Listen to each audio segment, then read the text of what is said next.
Bonjour Olivier Morvan. Bonjour Bertrand. Bon, c'est toujours un plaisir de te retrouver. Je dis te retrouver parce que ça fait depuis le début que tu es avec nous, partenaire historique, alors on peut le dire depuis 5 ans.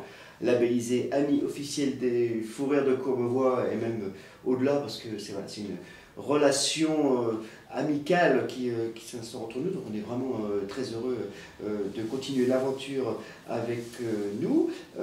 Avant, c'est gentil, avant de parler du festival, traditionnellement on prend un peu des nouvelles de la maison. Comment va la maison Morvan et Garquinet? J'ai vu qu'il y avait des changements déjà sur la devanture. Alors d'abord, bienvenue et merci d'avoir accepté de porter cette casquette. Voilà. Est-ce qu'elle a l'air marin? On rentre de Naples avec mon équipe et à cette occasion, j'ai réalisé ces casquettes pour qu'on puisse tous bien se retrouver à l'aéroport, dans les points de chute, puisqu'on a fait Naples, Capri, Pompéi sur 3 jours. Ouais, c'était très sympa. Et à cette occasion, tu vois, mon équipe m'a offert en remerciement ce cœur de Brito. Ils connaissent mes goûts, donc c'est super gentil. Et le lundi, quand je suis rentré, donc lundi dernier, j'ai mis le cœur sur mon bureau et je me suis dit, quand même pas peut-être beaucoup de patrons qui ont un cœur, qui plus est offert par son équipe sur son bureau. Donc je les remercie encore. Et c'est un beau souvenir. C'est marrant parce que qui t'a offert ça, il ne le savait pas, mais Brito, c'est un artiste quand même très pop art. Ouais, et le pop art, c'est justement le choix de la ligne éditoriale, de la nouvelle affiche de l'édition 5e. Un petit côté combasse. Absolument, un petit côté combasse. Donc tu vois, on est très artiste aussi au Fous Rires de Courbevoie. Alors, on en reparlera de ce 5e festival. Donc, pour ce qui concerne Morvan et Garquinet, la devanture aussi, il y a eu du changement? La devanture, oui, on bénéficie d'avoir un emplacement numéro 1 devant la gare de Bécon et on a réaménagé nos vitrines avec des écrans. C'est dans l'air du temps et c'est des écrans télévisuels qui permettent d'animer les vitrines par des images qui tournent, des annonces, quelques messages qui peuvent être pour l'été, la fête des mères, la fête des pères, l'horoscope, la météo, et puis également un petit film que l'on a tourné, puisqu'on a un cabinet un petit peu atypique, puisqu'on occupe un immeuble sur 7 petits niveaux, et donc avec mon équipe qui s'est prêtée au jeu, il y a un petit film qui est découpé par séquence et qui vient alterner les annonces et les messages. Voilà, donc c'est sympa. Et on a également sur notre cabinet de Paris, parce que je ne sais pas si je te l'avais dit, on a repris un cabinet sur Paris dans le 7e. On a également réaménagé toute la façade avec également des écrans et une télévision, si on peut dire, du même type. D'accord. Donc ça, c'est les nouveautés professionnelles, mais ce qui est bien dans nos petits entretiens comme ça, c'est qu'on connaît un peu plus notre partenaire, et toi, on sait très bien, ta passion, c'est l'art, et apparemment, il y a une nouvelle acquisition. Ça, c'est le dernier achat cet été. En effet, c'est Monsieur Chat. Je passe mes vacances en partie en Normandie, et à Trouville, tu as un grand dessin de Monsieur Chat sur un mur.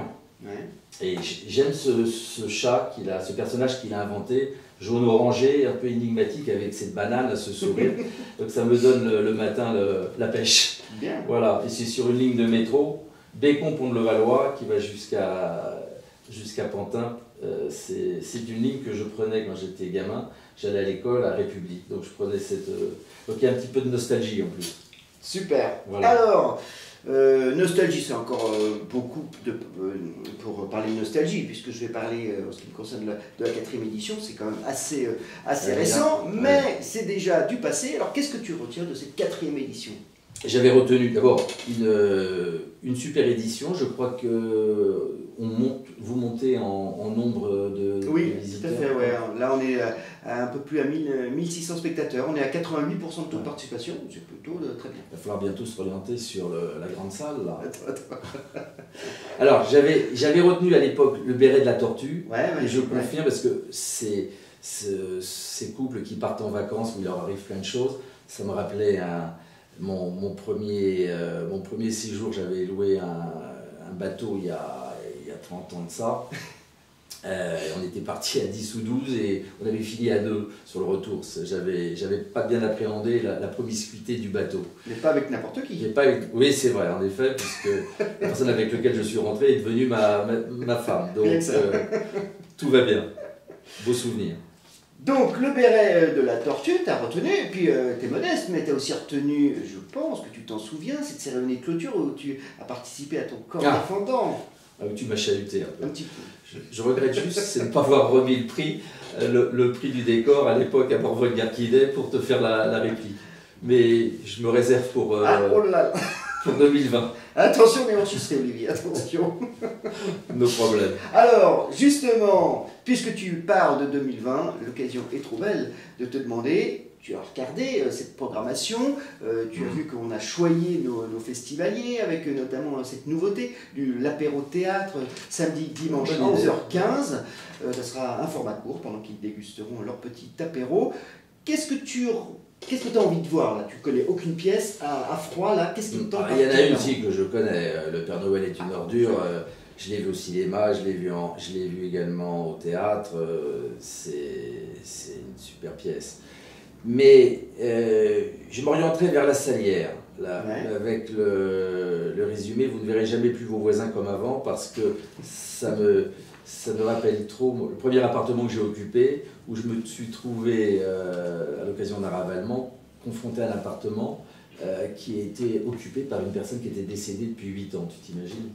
Et ce qui était pire, c'est que dans cet immeuble où j'habitais pendant une quinzaine d'années, il y avait une voyante. Cette voyante qui avait cette morte, en l'occurrence c'était une femme qui était décédée, cette voyante ne s'était pas rendue compte, elle nous avait rien dit bien évidemment.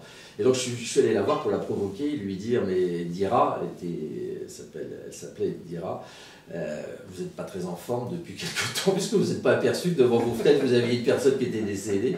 Et elle m'a répondu, je me souviendrai toujours, si, je sentais bien qu'il se passait quelque chose dans cet appartement, ou plutôt pas grand-chose, mais j'ai pas voulu en parler parce que je suis pas pris au sérieux dans cet immeuble.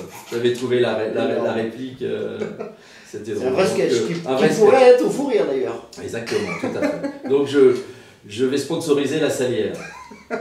Ok, bah écoute, on verra. Ça sera peut-être le choix du public pour cette édition 2020. Olivier, il ne me reste plus qu'à te remercier encore de ta fidélité, c'est moi qui te remercie, de ton amitié, et puis on se retrouve les 24, 25 et 26 janvier. Avec plaisir. Et bravo à ton équipe. Au revoir. Merci.